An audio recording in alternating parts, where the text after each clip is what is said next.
कैसे हो आप सब दोस्तों। आज की जो मेरी वीडियो है उसका टॉपिक है हाइपरटेंशन यानी कि हाई ब्लड प्रेशर। तो दोस्तों आजकल हर परिवार में, हर फैमिली में किसी ना किसी को ये हाई ब्लड प्रेशर की प्रॉब्लम बहुत ही कॉमन है। तो दोस्तों कभी पुराना टाइम होता था जब 40, 45 या 50 साल के बाद ये प्रॉब्लम जो है आनी शुरू होती थी, लेकिन आज का जैसा हमारा लाइफस्टाइल है उसमें स्ट्रेस, टेंशन, डाइट, इस वजह से ये प्रॉब्लम जो है 10-15 साल पहले यानी कि 30-35 के साल में ही बहुत ही कॉमन हो गई है। तो दोस्तों आज मैं इस वीडियो में आपको बताऊंगी कि हाई ब्लड प्रेशर क्या होता है, उसके क्या कारण है, क्या लक्षण यानी कि साइन एंड सिम्टम्स हैं, और बहुत ही इफेक्टिव होम्योपैथिक दवाइयाँ जो कि बहुत ही सेफली और परमानेंटली आपकी ये हाइपरटेंशन यानी कि हाई ब्लड प्रेशर की प्रॉब्लम को दूर करते हैं। तो दोस्तों सबसे पहले हम ये देखेंगे कि हाई ब्लड प्रेशर यानी कि हाइपरटेंशन होता क्या है। तो दोस्तों जब हमारी वॉल्स हैं, आर्टरीज की हैं, जो हमारी खून की नालियां हैं, उनमें जब हमारा ब्लड प्रेशर जनरेट करता है उनकी वॉल्स पे, तो उसको कहते हैं हाई ब्लड प्रेशर। तो दोस्तों ये नॉर्मली जो है हमारा हार्ट जब कॉन्ट्रैक्ट करता है और रिलैक्स करता है तो उसको कहते हैं सिस्टोलिक ब्लड प्रेशर, यानी कि जब हमारा हार्ट कॉन्ट्रैक्ट करता है, और डायस्टोलिक ब्लड प्रेशर जब हमारा हार्ट जो है रिलैक्स करता है और बॉडी का ब्लड जो है उसमें वो जा रहा होता है। तो दोस्तों नॉर्मली आपको पता ही होगा जो नॉर्मल इंसान का ब्लड प्रेशर है वो कितना होना चाहिए, वो है 120/80 mm ऑफ मर्करी। तो ये एक नॉर्मल ब्लड प्रेशर है।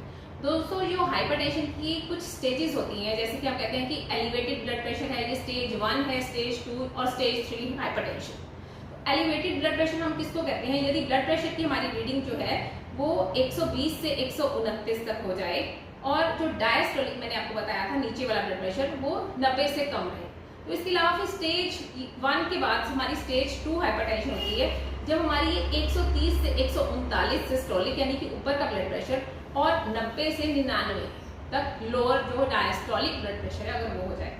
तो 3 स्टेज जो थर्ड स्टेज है, अगर हमारा ब्लड प्रेशर ऊपर का सिस्टोलिक ब्लड प्रेशर जो है 140 से ऊपर और 99 या 99 से ज्यादा डायस्टोलिक ब्लड प्रेशर हो जाए, तो इसको हम स्टेज 3 हाइपरटेंशन कहते हैं, जो कि बहुत ही ज्यादा डेंजरस हो सकती है। दोस्तों अब इसके कारण क्या है, आपने देखा होगा कि पहले जो थे मेल्स में कहते हैं कि हाइपरटेंशन कंपैरेटिवली ज्यादा होती है, जिसका कारण भी वही है कि हमारा मेल्स में stress level, anxiety level plus smoking, alcohol, ये सब कारण हो सकते हैं। तो इसके अलावा दोस्तों सबसे इंपॉर्टेंट कॉज जो है ब्लड प्रेशर हाई होने का वो है हमारी डाइट।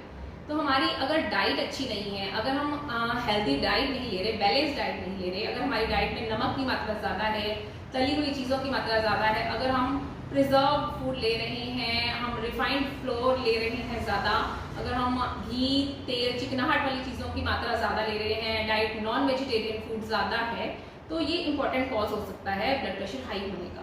अगर हमारी डाइट प्रोटीन रिच, फ्रूट्स और वेजिटेबल रिच होगी तो इसके ही आसार, ब्लड प्रेशर बढ़ने के आसार जो है वो कम हो जाएंगे।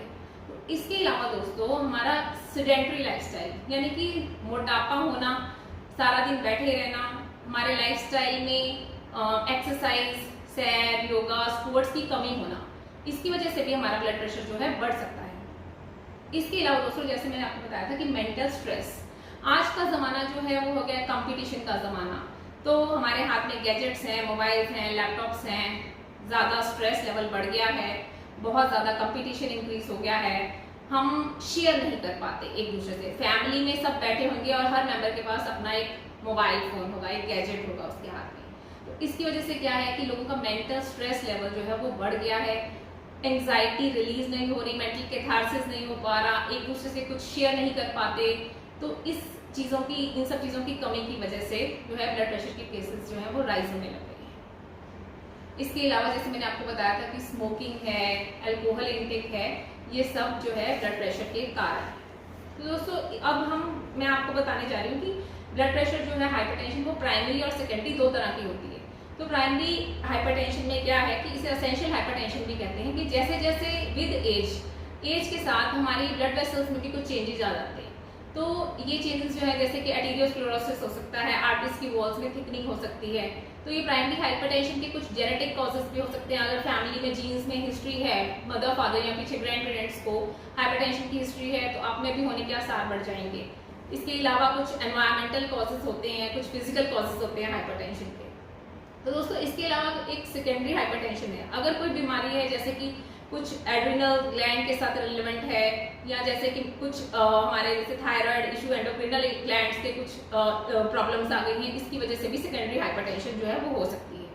तो अब लक्षण क्या है हाइपरटेंशन के? दोस्तों कभी कभी ये हाइपरटेंशन यानी कि हाई बीपी की प्रॉब्लम बहुत ही साइलेंट चल रही होती है।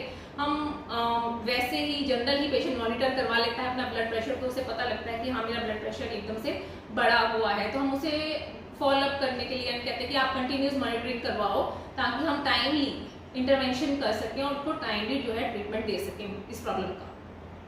इसके अलावा दोस्तों कुछ लोगों को जैसे सिर में दर्द शुरू हो जाता है, या गर्दन में या कंधों में जो है हैवी फीलिंग आ सकती है, या कभी कभी क्या होता है कि चेहरे पे एकदम हॉट फ्लैशेस, चेहरा सेक निकल रहा है या एकदम लाल हो गया है, ऐसे सिम्टम्स आ जाते हैं, या धड़कन कभी एकदम से तेज हो गई या सांस फूल रहा है, अगर ऐसे लक्षण भी आ सकते हैं तो आपको अपना ब्लड प्रेशर मॉनिटर करवाना चाहिए। तो इसके अलावा दोस्तों कई बार मेंटली सिम्टम्स ऐसे होते हैं जैसे कि चिड़चिड़ापन ज्यादा आ रहा है, गुस्सा ज्यादा आ रहा है, ये सिम्टम्स भी जो है हाई ब्लड प्रेशर के साथ कोरिलेटेड हो सकते हैं।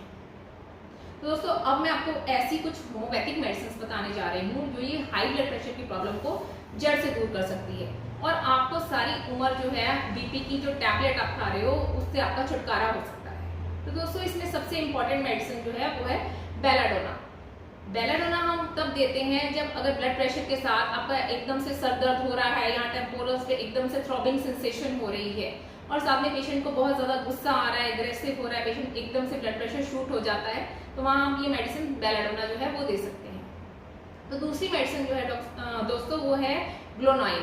ग्लोनाइन में हम देते हैं कि जहाँ पे सिर दर्द हो रहा है बहुत ज्यादा, साथ में एकदम चेहरा लाल हो गया है और फ्लैशेस हो रहे हैं, वहाँ पे हम ये ग्लोनाइन मेडिसिन के बारे में सोच सकते हैं।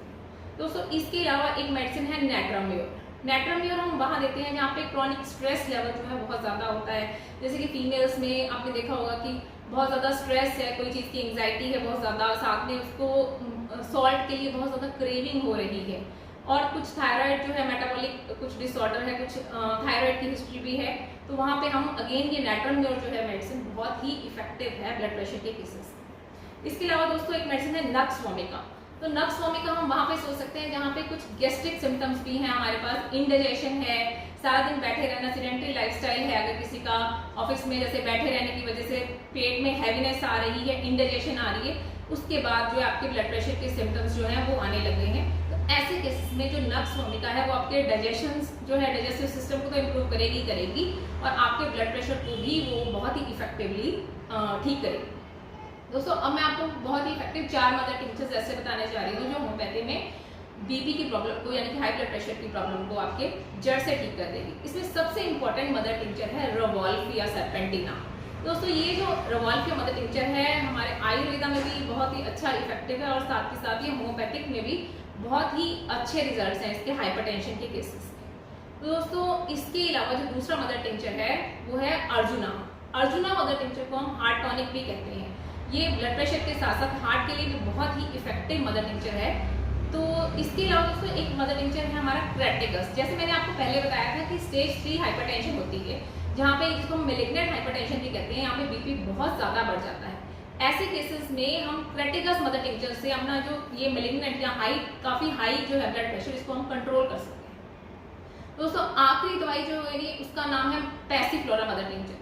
पैसिफ्लोरा मदर टिंचर दोस्तों एक ऐसी मेडिसिन है जो कि हमारे नर्वस सिस्टम पे भी एक्ट करती है कार्डियोवास्कुलर के साथ साथ। ये बीपी को तो कंट्रोल करेगी, साथ में अगर कोई स्ट्रेस, एंजाइटी, इंसोम्निया यानी कि नींद ना आ रहा, ऐसी समस्याएं भी आ रही हैं, तो ये पैसिफ्लोरा मदर टिंचर जो है इसका, इन मदर टिंचर्स का सेवन कैसे करना है दोस्तों, अगर आपको अधिक प्रॉब्लम है तो आप इसकी 20-20 बूंद जो है वो भी ले सकते हैं, और जैसे जैसे आपकी प्रॉब्लम रिड्यूस होती जाएगी तो हम इसकी डोज 15 ड्रॉप से 10 बूंद तक भी हम इसको लेके आ सकते हैं। तो ये हम दिन में 2 बार या 3 बार वो हम देते हैं depending upon the severity of the condition. दोस्तों इसके अलावा भी कुछ होम्योपैथिक मेडिसिन हैं जिसके जैसे मैं अपनी हर वीडियो में आपको बताती हूँ कि आपको अपने नियर बाय जो भी अच्छा एक होम्योपैथिक फिजिशियन है उसको जरूर कंसल्ट करके ही ये दवाइयों का जो है सेवन करना चाहिए।